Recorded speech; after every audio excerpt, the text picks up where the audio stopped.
Part 10. Cal spun around to look up into the face of the thing that had been stalking him. It was giant, even with its back stooped over so he could be closer to Cal's face. The stench was unbelievable. Cal covered his nose and his mouth with a hand, choosing not to breathe. He backed slowly away, unable to stop looking at the thing. It was as if an old, withering man had twisted his body and tried to stuff it into the rotting carcass of a dog. It was impossible to tell where one started and the other ended. Loose shreds of skin and fabric swirled around in the harsh wind. Dog's eyes rolled around in its skull wildly. The old man had no eyes, only sockets dripping with bile, filled with flies crawling all over each other, buzzing around his face. In the corners of his mouth grew mold. His lips were thin and cracked. Gnarled horns sprouted from random places on his body, and his feet were cloven. Cal jumped up, adrenaline kicking in again. He had to get away. His body was screaming at him to run. He finally tore his eyes away from the creature and ran. He couldn't die here. He had to call his mom back. He had to tell her he was sorry again. How could he have left her all alone in that house? He had to push forward. He had to get away.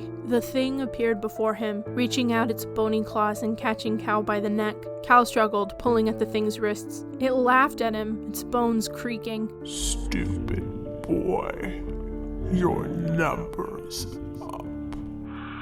It breathed loudly, leaning in closer to Cal's face, making him gag.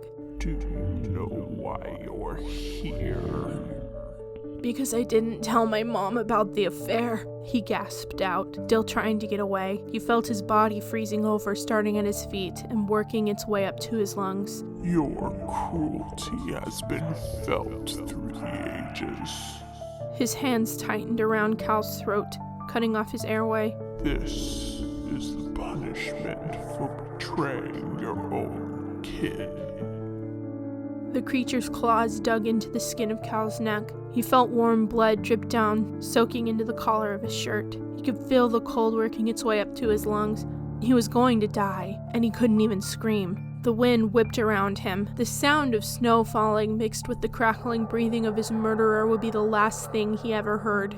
He stopped pulling at the creature's wrists, his arms falling down by his sides. He was a kid. Cal recognized the voice of the janitor cutting through the air. This is of no consequence.